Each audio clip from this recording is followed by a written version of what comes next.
Hello, everyone, and welcome to episode 15 of Inside the Club. I'm Belle Fraser, the Utah Hockey Club beat reporter for the Salt Lake Tribune, and we are joined by Brandon Merrill, who people might know better as Broccoli Brandon or Utah Hockey Club. Brandon has been a really big part of the fan initiative and Utah Hockey Club's inaugural season, so we're super excited to have him on here to share his experience. Brandon, how are you doing? I'm doing well, thank you. Thank you for asking me to come on. Yeah, I mean, you've almost been more popular than any of the players in the recent stretch here.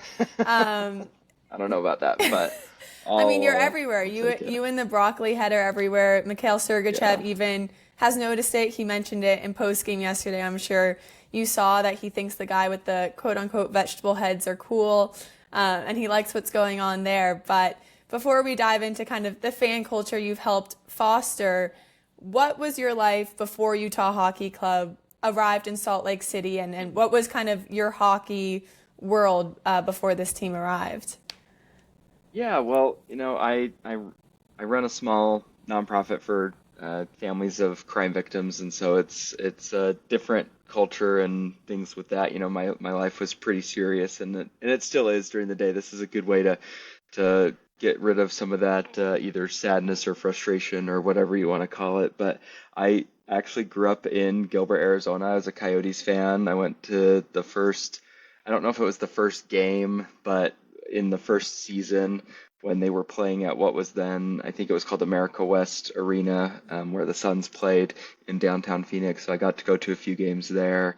I remember being like 9 or 10 years old, got to meet Shane Doan at an event. Like that was like the coolest thing ever. He was great. My family moved to Utah right before the Olympics started in 2002, and so I guess 2001 is when they moved. But yeah, we didn't really get to follow much hockey. There wasn't really a way to do that. We went to a few Grizzlies games when we could or had time or when it was on a weekend kind of thing, and it was kind of hard to keep up with the team as far as that goes. Streaming wasn't really an option. You couldn't, Hmm. or even like NHL Network wasn't really a thing. If you weren't in the market, you weren't watching the games. So kind of let it fall by the wayside. I played like roller hockey up until I was in high school, probably. And a lot of the leagues had started to die down around that time too. And so, yeah, I just kind of let it go when I went to law school. I went to Vermont Law School, and so went back east. Got to Hey, go New to England. yeah, I love exactly. Vermont. It's Where in Vermont is Vermont Law School? Vermont Law School is just it's really close to the border of New Hampshire and Vermont. It's Okay, about 30 minutes east of Dartmouth. got it. So it's just kind of in that central Vermont area. It's about an hour and a half south of Burlington. Hmm. And Vermont has just one freeway that kind of goes through it. Other than that, it's side roads. And how many ever miles you have to travel, that's how many minutes you have to travel. It's a lot different than here. Yeah. But yeah, our nearest grocery store was 30 miles away. So it Did was you enjoy something. it, or were you ready Oh to get out? yeah, no, we loved it. We would have stayed had my wife been able to find a job. It seems that Vermont's the only state that didn't need teachers, at least at the time, and I still don't think they do. Uh-huh. And so we found a job out in Arizona for her. They were really struggling to hire teachers, and the state had started offering like $2,000 for teachers to move there. And we were super poor, obviously, being just out of law school, that we just jumped on it. We're like, well, that'll cover our moving costs. She'll have a job right away, and I'll study for the bar and, work on that type of thing there. And so I worked as a valet while I was studying for the bar, and that is how we bought Coyote season tickets when we were living there. That was like the first thing I wanted to do when we got there. I was Yeah. like, I need hockey season tickets. Like it's what we've been wanting to do. We got to go to a Bruins game once, but we were 3 hours, 2.5 hours from Boston, so we didn't really get to Right. do it very often. And yeah, that's what I wanted. Is like, let's get those. So we got them, and What year at was that? What year did you start? 2015. Okay. Yeah, so we Oh, so moved you there saw the in Clayton in Keller draft, I was everything. there for the Clayton Keller draft in 16, 2016. yeah. Yeah. So 15 was my first season. 15, 16 was my Hmm. first season that I had season tickets. And yeah, they did like a little watch party in the arena. There was probably like 50 people there. it was it was fun for us. Like I didn't really I wasn't super into like hockey metrics like I am now as I've become more obsessed with hockey as it goes on. Yeah. But it's still really exciting to see that, other people that were excited about who he was and who he was going to be. And then, yeah, I got to watch the end of the Shane Doan era. We didn't know it was going to be Shane Doan's last game when he played due to an owner that was not great in Yeah. handling that. And, he played 3 games even with Shane Doan, and that was pretty cool to see kind of this guy that I've known for hockey since I was 8 years old, basically. And it was really sad when we couldn't do a proper farewell tour. And then, yeah, still held the season tickets. We moved out to East Mesa, and I still had season tickets. I will say that it is a drive. It was about 45 minutes an hour, but that's about as far as I drive now from Provo. So Right. I still make the drive. I still want to just be in that arena, have that feel. But it was definitely a different situation than we have now. And so I kind of have that background of, oh, it was easy for me to switch because the Coyotes were my team. When did you So move back to Utah? so I moved back in July of 2018. Okay. So before the mullet started, even kind of the beginning of Barroway's tenure kind of era. And that was I still was able to follow the team for the most part with that because of streaming. I wasn't I probably didn't watch every game, but I got to watch them when I could if they were there or if I could get a streaming site to or streaming service that would carry it. Sometimes it was hard to. And then the last year they started carrying it over the airwaves on I think it's like 16.1 or whatever it is here, and that was their last year that was there. That was great, and so kind of got to get reintroduced. I was really excited when they drafted Josh Doan when Yeah. Shane Doan was on the staff. I thought that was really awesome. I was sad that, obviously some of the stuff that happened where he's now over with the Maple Leafs. I was sad that he didn't stay with the Coyotes because he just loves Arizona and the Coyotes and everything with that organization. So I thought that was really cool that they kind of kept that they were drafting his son a secret from him until the very end, Yeah. and just love that family legacy there. But as Josh has pointed out in some podcasts, Shane Doan was drafted 1 year later. The Jets moved to Arizona. Josh Doan was drafted 1 year later. It's wild, He moved to isn't Utah. it? So I'm hoping he repeats his dad's history though, and he stays with us until the end, until he retires. That I would love that. I think that's such a cool legacy to be with one team your whole career. Yeah, I couldn't believe that little stat when we were going through it. Just the odds that he would even be drafted to Arizona and within the time frame of the same exact transition that his dad went through and, probably 2% of NHL players ever go through. It was a nice tidbit for storylines and journalists and fans. So, and it's been cool seeing Josh Doan kind of create his own legacy in Salt Lake City for the new fans. But for you, who knew this organization before, what was your reaction when you heard the NHL was coming to Utah? Not only the NHL, the former Arizona Coyotes that you had such close ties to. I was really excited. I knew that at least for the people that I had been following and then had been watching the last year, I or the last few years after I left, I was just really excited about it. To have the NHL in Utah, I knew that it was going to be big. Like the Grizzlies are an ECHL team, and while it is never like completely full arena, 9 to 10,000 for an ECHL team, in my opinion, is That's a just lot. crazy, crazy numbers. Yeah, Yeah. and mostly it's because it's a cheap time, but it's just different. It's different hockey, and going to them now, it's not as fun as NHL because it's just a different game. But Yeah. it's different kind of fun, I should say. It is still very fun to go, and I would encourage people that haven't been to one to go because it can be pure chaos. But good in the good way with that hockey can be. But yeah, I was so excited. Like I started getting more active on Twitter because I had found a lot of people with that, and then I realized my personal Twitter. I usually use that in part of my nonprofit work. I talk with local politicians or news people or whatever, and all of a sudden it was just filling with hockey, and I was I was like, gonna I say, so can't not a be. sports environment, really. Yeah, I was like, you know what? I can't have politicians seeing me, engaging in the hockey culture of chirping and doing all the things that I want to do and be taken seriously at the same time. And so I tried it as part of a bit of anonymity, and obviously now that's gone. But it's still separate profiles, and so it still works out. But yeah, so I kind of started just a Twitter account. I should say I had a different Twitter account that I started using for hockey that wasn't really there, and so then I changed. I just got a brand new one to kind of start fresh because it was still mixing and mingling with different things.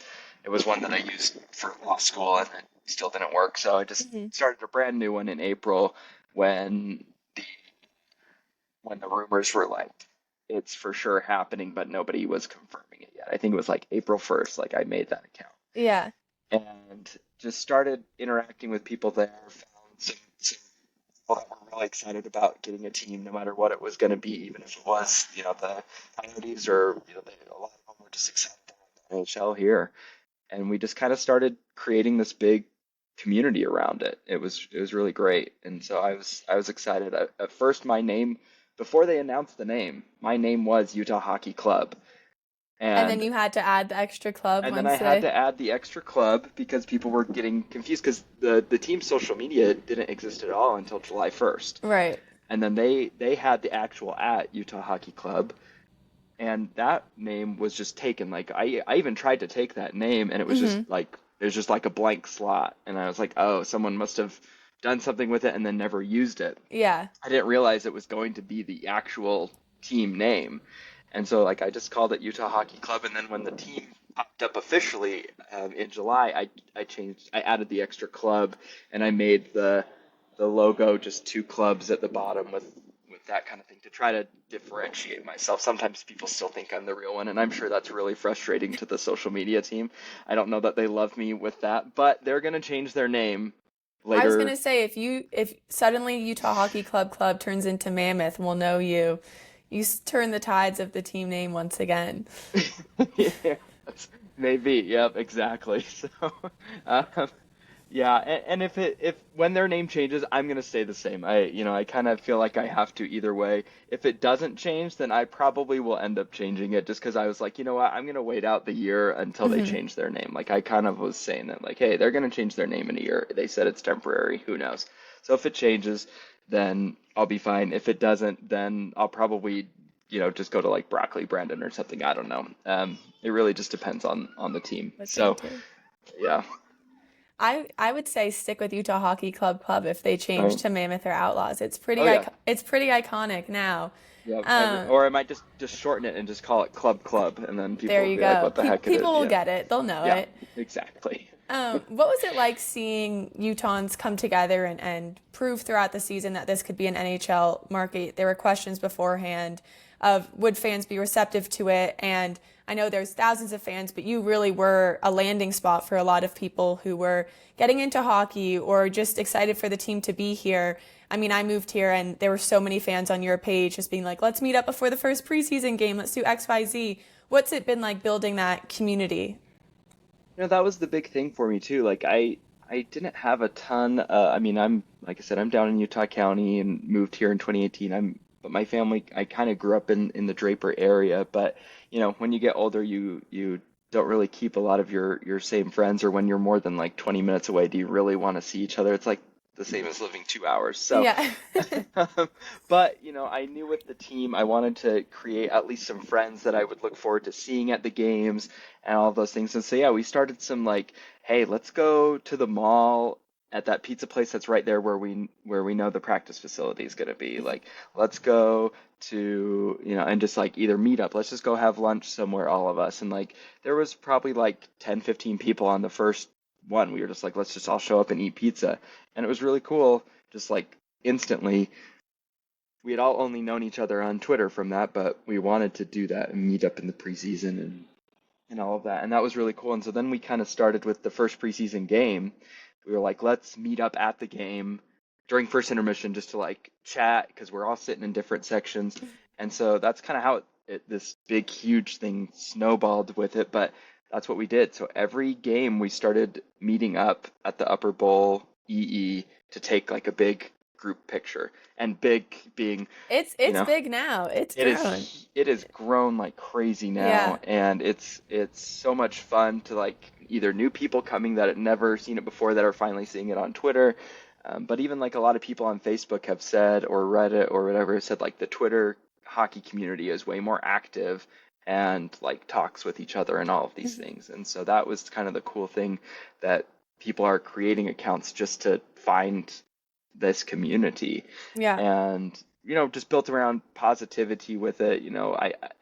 It's really easy to get negative about your team, and you know setting those right expectations at the beginning, even though like yes, Captain Keller said we're shooting for playoffs. Bill Armstrong though was like, yeah, kinda. And so, everybody was like not sure, and learning hockey too. I remember live tweeting the first preseason game, and there was a fight. And I said, "Oh, Liam O'Brien," and I can't remember who he fought in the first preseason game. 5 minute major misconducts.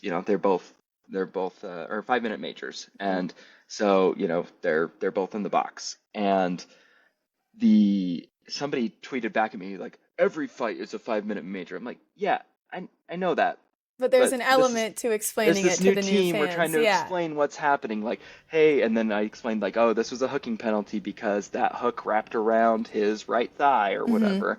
And so just explaining that and getting people into it, and it was really great. And like even just sharing like, here's some basic YouTube hockey 101s, all of that. And I kind of got connected with Ray, who because you've been on the podcast, which I guess now I'm a co-host of, but Yeah. the Salty Ice Insiders guys, they kind of created this group chat that kind of just also took off. There's like over 100 people in it now on Twitter, where it's impossible to keep up with it in throughout the day, unless you're like on it 24/7, and some people are. But it's pretty fun group to do, and even if you're not in that chat, because I tried to limit it to 100, it just was getting too big, and even 50, and I still wanted that to be that big welcoming community. It's just all over Twitter, everywhere, and so those meetups kind of started spreading and just grabbing on, and just everybody looks forward to meeting up now and being part of it. Even during that rough stretch in December, where we were losing, the stadium was still packed every night. And Ryan was a genius with those Smith sticks or the opening up the upper ends, whether it was free or for $10. Like it was great because originally they said like it was only going to be the weekend games that they sold those. And I don't think even he correctly estimated the hunger that Utah had for professional hockey and what it was going to mean. Because the Jazz are in tank mode, which a lot of basketball fans have started watching hockey and they're like, "Oh my gosh, this is the greatest thing ever," Yeah. and it's giving them hope that hey, the Jazz are in their very Rebuilds early tank work. mode, exactly, and they're seeing that progress. Like, oh, this is a team that's been in a rebuild for 4 years, and they're so fun to watch. And so a lot of basketball fans that I know that have like joined in on the Twitter community are really excited for the future of the team.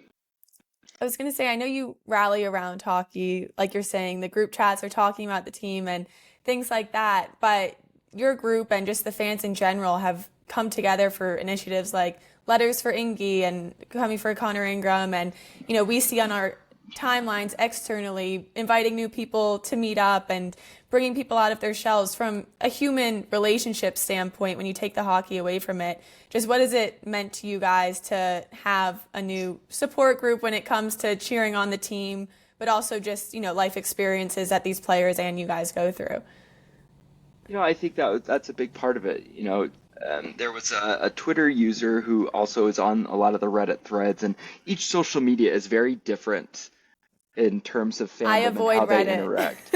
And Reddit is probably I hate it. Yeah, it's relatively our hockey Reddit thread is better than most, but man, it is just some of the most toxic and downtrodden people in Reddit as far as fandom goes. But somebody but Jackie, who started the Letters for Ingram campaign, had like put in the Reddit thread, hey, like Arizona fans are sending in a ton of letters, and I want our Utah fans to show this. And a lot of Utah fans were frustrated with Ingram before they understood what was happening. And you know that's fine. We don't always know what's happening in a player's life, but it just kind of opened everybody's eyes to that. And this Twitter user, No Salty, recommended, hey, reach out to Utah Hockey Club on Twitter. He's got this big platform on there, and he'll get it done. And so like that's exactly what happened. She tweeted at me, she messaged me. At first her account was too new, so it like showed up in my spam folder, and luckily, because I'm used to people trying to contact me that way, I actually check it. Mhm. And I don't click on the things that don't look real, but an individual person saying like, hey, Letters for Ingram, I clicked on it, and like it just took off from there, and we just kind of saw that. And that also brought a lot of people out of their shell, people that had been seeing the meetups in the Twitter account were coming to the Letters for Ingram and like realizing like, yes, this group is a safe group, this Twitter group is a safe group to come out to, and all of these things. And so we're all pretty good with not being that type of toxicity in sports. We just want to be positive about our team. So even in those losing times, like everybody, you get to be, we had the rule, you get to be down and sad for until the clock hits midnight, and then we're back to being the best team in the world. So for every game, if we ever won, I would tweet like, hey, Utah wins, we're the best team, we'll never lose again. Yeah. And every loss, I just either didn't tweet anything or was just like, well, that sucked. And then at midnight, flick it back on, hey, we're the best team again.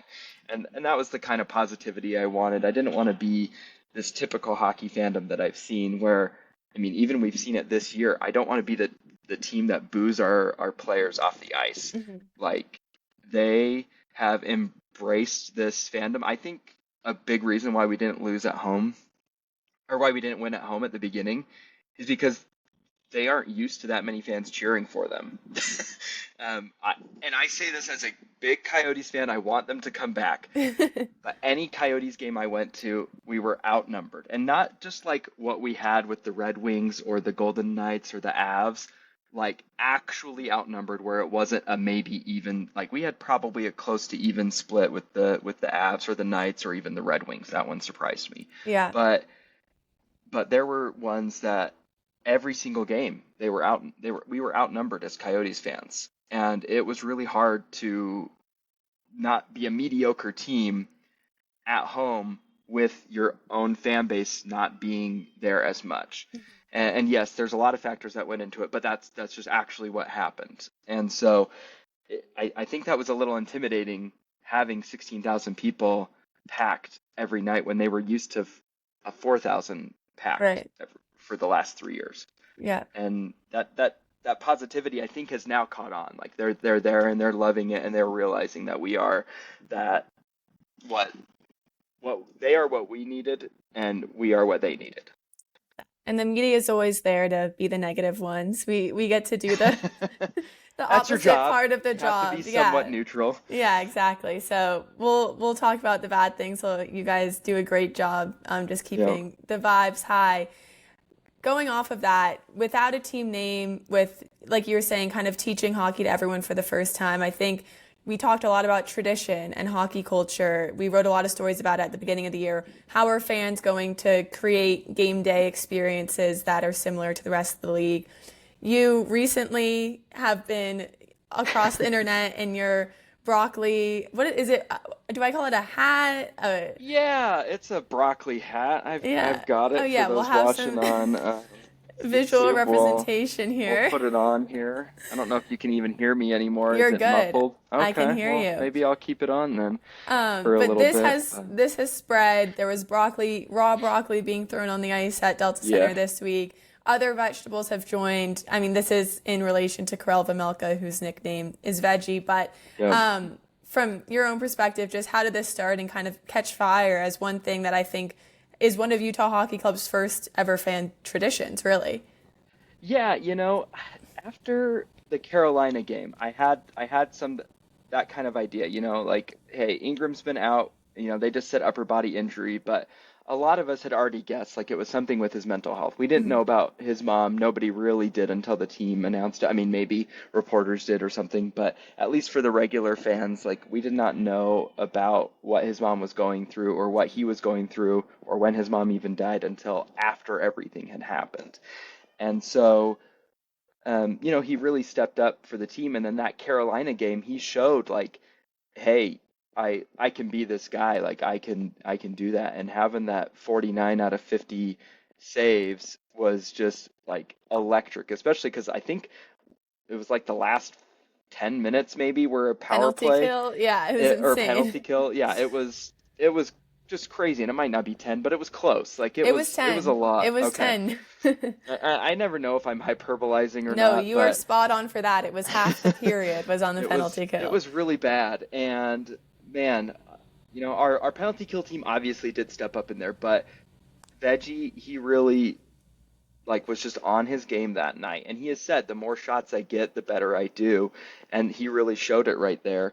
And that was like the big thing to me. Like I remember watching him and and over the last year with Ingram, and it was almost like reverse places, at least for this season. Like Mhm. Ingram was the guy that was getting these. I mean, he had 6 shutouts in the year before he came to Arizona. And or before they came to Utah. Like we have not seen that side of Ingram yet. Obviously, this whole season, that's what's been going on with his mom, and it's just different.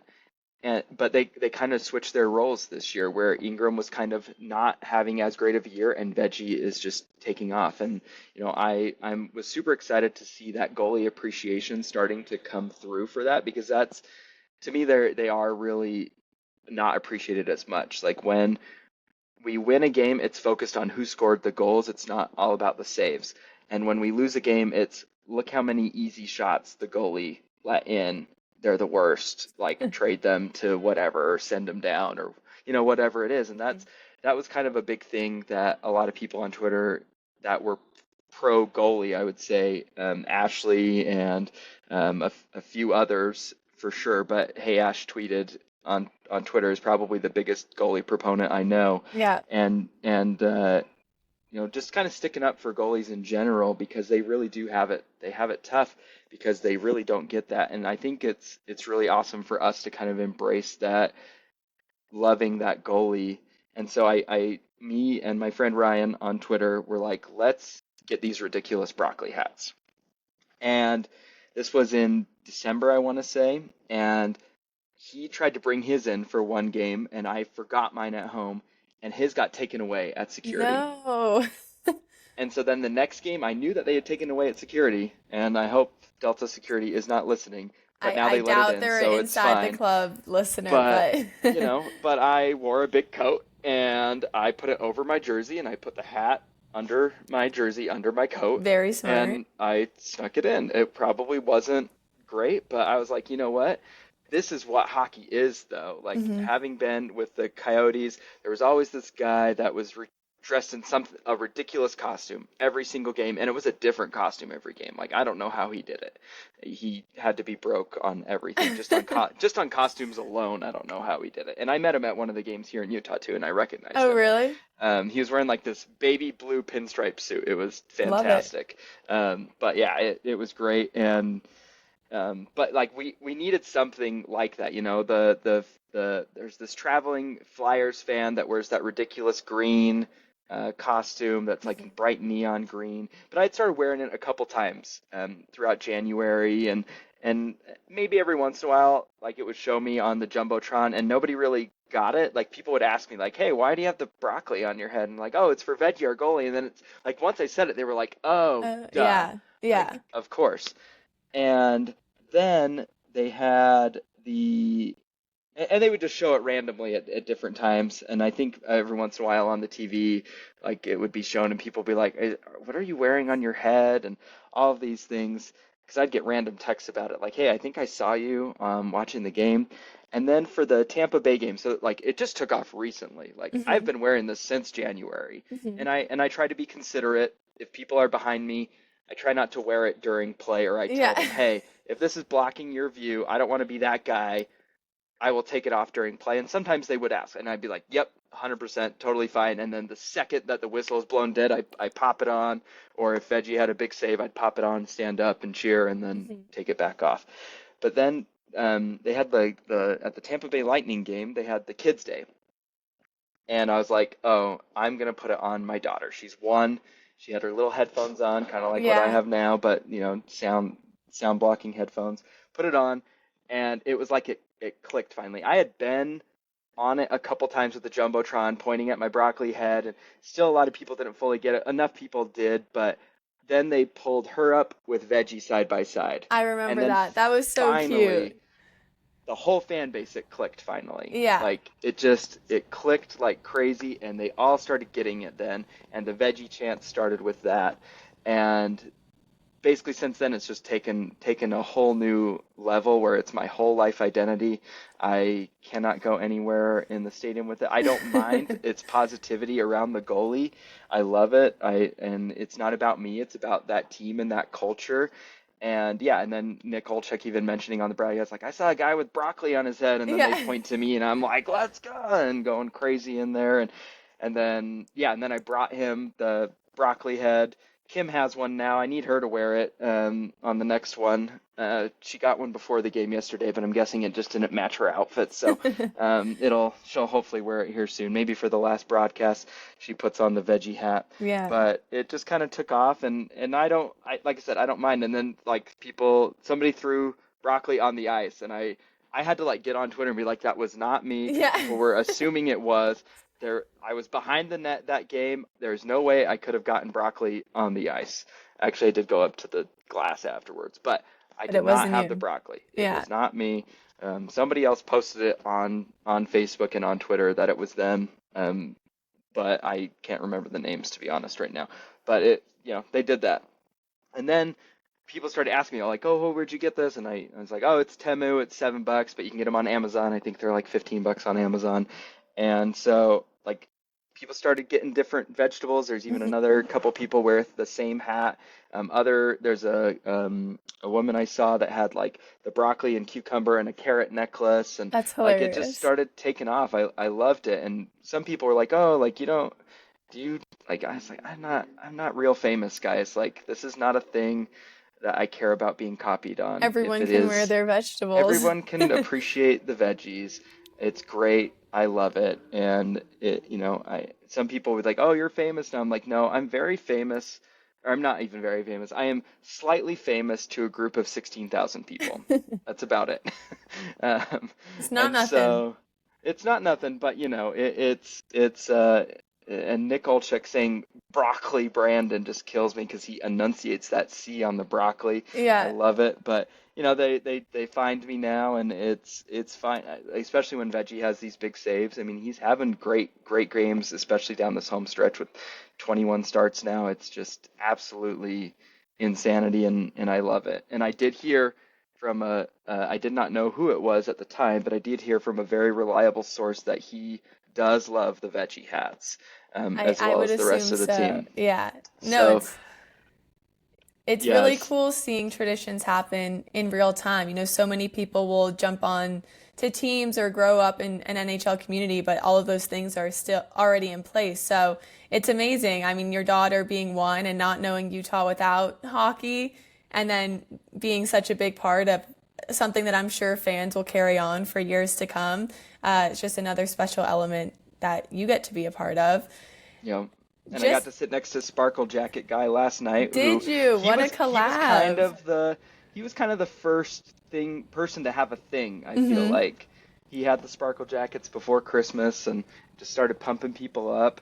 And he also has told me, he's like, this is my life. I have Yeah. to wear this. It's like I don't love it. It's falling off and falling apart, but this is my life, and I'm happy to do it for the fans. I actually So interviewed him for a story, and he was like, "Yeah, I wish the thing I started a tradition with was a size bigger than this glitter suit, but now I'm just stuck wearing it over my jersey every game because once they won one game in it, he was like, I can never take it off." So, yeah, yep, though I forgot about him as well, but yeah, broccoli and glitter suits. Before there was a yeah, mascot, there were vegetables and glitter suits at Delta Center. exactly.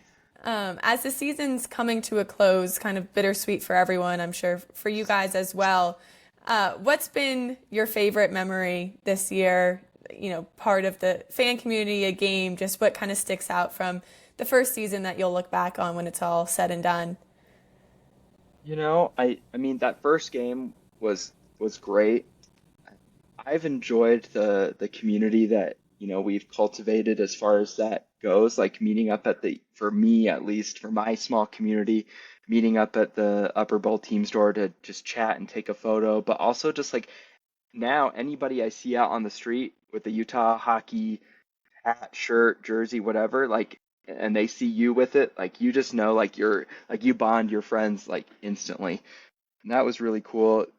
Veggie's first big game, that stood out to me. And then the thing I'm proudest with, honestly, is the letters for Ingram. I'm Yeah. hoping that he did get them. We know that it was delivered to the team, but he might be in a place where he just can't get them right now, and that's okay. But I'm hoping that he does get them, and he knows that the fans were there and behind him and appreciating him, and even if he doesn't, that the rest of the team knows and saw that, and that that we're not going to be, like I said, I think we're a different kind of fandom, and I want us to be that way, where we are more positive than negative. Like obviously, after a loss, everybody's going through the roller coaster. We're going to be negative, but like I said, flipping that switch at midnight is the big thing that I want, where we're so positive about our fan base. There's so many people out there that on their own feeds of their own teams after losses that are like, fire everybody, trade everybody, sell the team, or whatever. That's me on Rangers Twitter right now. Exactly, exactly. And I get it, but I just want to be different. Hmm. And I want us to be different. And I'm hoping that we can keep that difference with it, because we weren't expecting a whole lot this year. And I still, I expect a lot more next year. And I think everybody does. But I really want us just to be different enough where we're still mostly positive rather than mostly negative. Because I feel like there's a lot of fan bases out there, like they could win, the finals and lose, or win their conference finals or division finals and then lose in the next round, and then you know they hate everything, because they didn't get to that. And to me, growing up as a Suns fan, a Jazz fan, Coyotes fan, I've never had those championships, so I don't know a life with them, so it's Yeah. it's a little different. And so I'm hoping, I do think that we'll get that, um, with the hockey club, and I'm really excited for what we're doing. But the biggest thing to me, I think, is that culture, that positivity culture that we've been building around our team, and I hope it continues. That's awesome. Yeah, thank you for everything you've done this year. It's been really cool from a media side getting to watch it grow from the ground up, and I can't wait to see how it develops over the next few years. I imagine the group photos will get bigger and bigger until you might need a new spot to meet up. But We're gonna change spots next season. We've already decided, but we we might not take as many photos. But for this first season, I wanted to do all 41 it's games. cool to So have it all documented for sure. I mean, yeah, everything from every game this year has some touch of history on it, which is always cool to look back on. But Brandon, thank you so much for joining the podcast. I'm sure fans will really enjoy getting an inside look at what being a Utah Hockey Club fan has been like this season, and appreciate you taking the time. yeah. Thank you for having me.